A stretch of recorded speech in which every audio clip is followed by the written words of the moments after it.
Halo, apa kabar kalian semua? Di video kali ini kita sudah ada ponsel terbarunya Oppo buat seri A, yaitu Oppo A60. Buat urusan desain ataupun setup kamera, menurutku ini masih kerasa cukup familiar. Dan sekarang ini yang bikin ponsel ini kelihatan cukup fresh, yaitu buat frame tambahan ini ya. Di bagian bawahnya ini kan ada keterangan inovatif AI kamera. Dan ini kelihatan cukup kotor karena pakai finishing glossy atau mengkilap kayak gitu. Dan buat setup kameranya ini cuman ada dua kamera doang ya. Di bagian bawah ini dual tone flash atau lebih tepatnya buat lampu LED flashnya.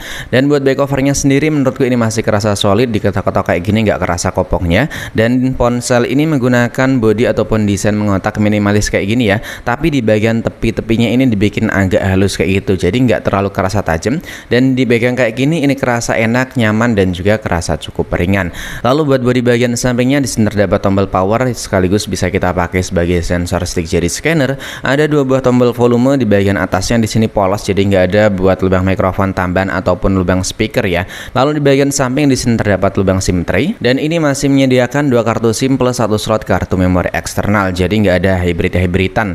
Langsung bisa kalian taruh dua kartu SIM plus satu slot kartu memori eksternal ya. Di bagian bawahnya di sini masih komplit semua, ada lubang jack audio 3,5 mm, ada lubang mikrofon, port USB Type-C, ada juga buat lubang speakernya. Oke, ini buat tampilan desain dari Oppo A60. Buat sekarang ini di tahun 2024 tampilan desain kayak gini tentunya udah kelihatan modern ya, apalagi mengingat harganya yang udah di harga 2,5 nyampe 3 juta kembali Rp1.000. Tapi yang cukup disayangkan ini buat bezel ataupun frame ponsel masih kerasa cukup tebal, apalagi kalau kita lihatnya buat dagu di bagian bawah. Dan buat spesifikasi dari layarnya ini cukup disayangkan banget, karena buat ponsel di harga 2,6 nyampe 3 juta rupiah masih belum memiliki resolusi Full HD Plus, masih menggunakan resolusi HD Plus aja. Apalagi buat kerapatannya itu cuman di 264 pixel. Cuman untungnya buat sekarang ini Oppo A60 masih sedikit aman karena udah memiliki refresh rate tinggi hingga 90 Hz ya. Jadi ini buat dipakai multitasking atau dipakai buat scrolling kayak gini tentu udah kelihatan mulus dan kerasa nyaman buat hasilnya. Oke, ini buat kualitas gambar yang dimiliki oleh Oppo A60. Buat kualitas warna ataupun gambar yang dihasilkan menurutku ya standarnya buat ponsel yang masih menggunakan resolusi HD Plus aja. Tapi buat gambarnya menurutku agak kerasa cukup tajam sih ya, nggak terlalu pegel-pegel banget di mata lah. Dan kita lihat buat resolusi pemutarannya itu maksimal nyampe berapa, dan ini masih cukup disayangkan banget karena buat ponsel harga segini maksimal cuma di resolusi Full HD 60 fps dan belum support dengan konten HDR. Emang sih kebanyakan orang nonton itu kan paling maksimal di resolusi 720 atau di 1080. Dan sekarang mari kita dengarkan sama-sama gimana buat kualitas audionya.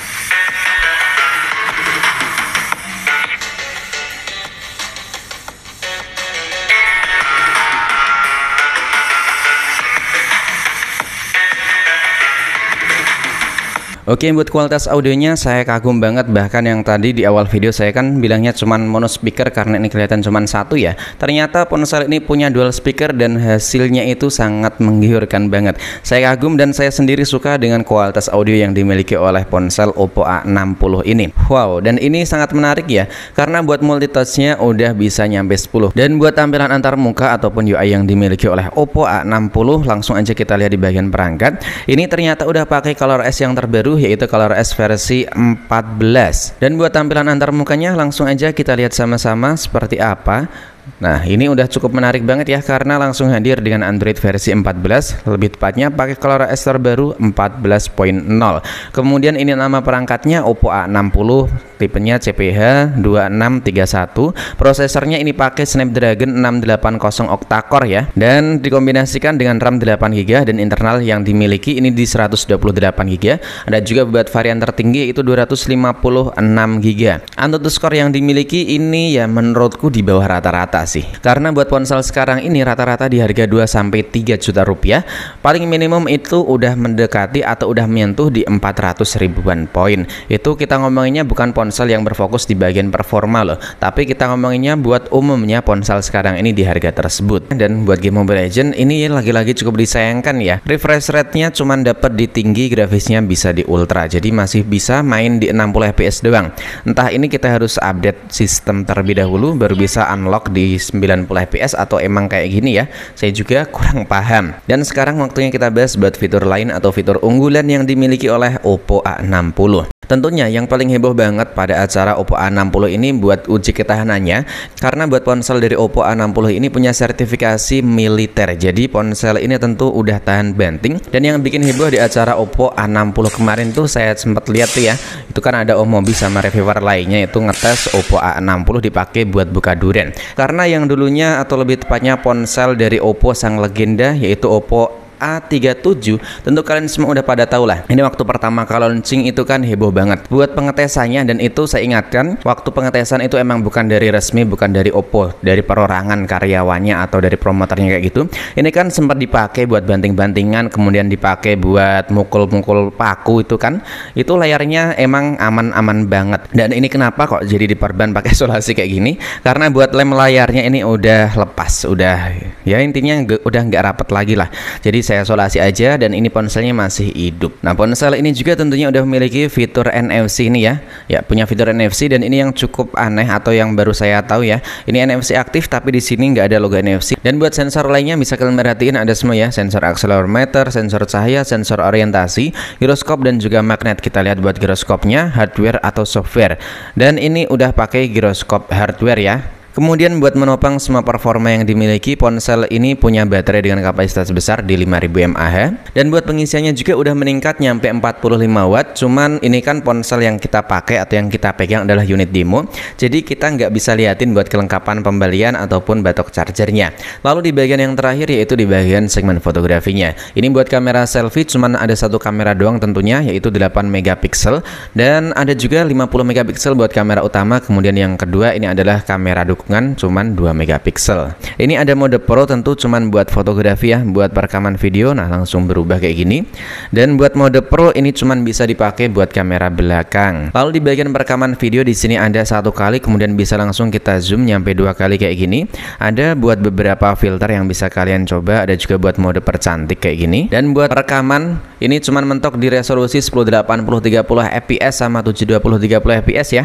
Ini sangat-sangat disayangkan banget. Kemudian buat kamera depannya ini juga kayaknya sama ya, cuman di 1080 sama 720 30 fps. Ada juga buat filter dan juga mode beauty yang bisa kalian coba. Di bagian foto kamera depan atau kamera selfie-nya di sini ada buat beberapa filter seperti biasanya. Lalu ada opsi buat flash dari cahaya kamera, lebih tepatnya ya, belum ada buat flash secara asli, apa sih namanya, buat lampu flashnya nggak ada. Dan buat kamera belakang di sini ada 2 kali zoom atau 2 kali optical zoom, ada filter dan juga efek percantik. Ada filter favorit saya yaitu potret kilauan bokeh.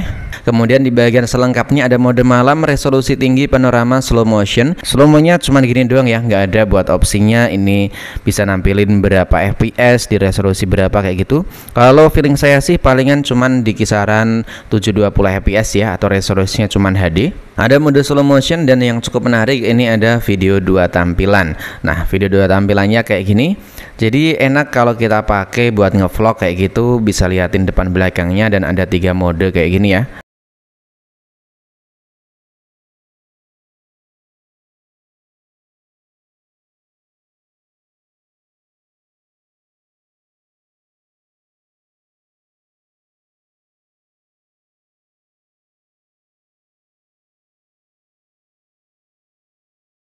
Ya, sampel perekaman 1080 30 fps hasilnya kayak gini ya. Tentunya ini nggak ada buat stabilisasi, dan kalau dilihat lagi yang cukup disayangkan nggak ada resolusi 2K apalagi 4K, cuman 1080 30 fps. 60 fps juga nggak ada nih di ponsel dari Oppo A60 ini. Sampel perekaman video ini tentunya cuman pakai 1080 30 fps. Karena di harga segini yang cukup disayangkan ya, buat resolusi perekamannya cuma mentok di situ. Kemudian nggak ada edge ataupun noise ya. Ini tes kayak gini. Fokusnya bagus ya. Oke, jadi buat kesimpulan ataupun kesan pertama nyobain ponsel dari Oppo A60, kalau dilihat dari spesifikasi dan harganya, yang sangat mengesankan menurutku buat fitur standar militernya. Selebihnya menurutku standar buat ponsel di harga 2 jutaan. Kalau kita bilangnya di 3 jutaan kayaknya masih bisa banyak banget buat pesaingnya lah. Terutama buat urusan chipset dan juga buat urusan spesifikasi layar yang dimilikinya. Masih 90 Hz, belum punya resolusi Full HD+, dan di harga segini masih menggunakan chipset dari Qualcomm Snapdragon 680. Buat baterai standar di 5000 mAh, buat pengisiannya mantap ya, udah pakai 45 watt, dan selebihnya menurutku standarnya buat ponsel di harga 2 jutaan rupiah. Jadi kalau menurut pendapat kalian sendiri gimana nih dengan harga yang ditawarkan 2,6 buat internal di 128 GB dan 3 juta, kembali 1000 rupiah buat internal di 256 GB. Drop aja ya pendapatnya di kolom komentar, dan buat link pembelian ada di deskripsi pada video ini. Sampai di sini dulu, sampai jumpa lagi di video selanjutnya.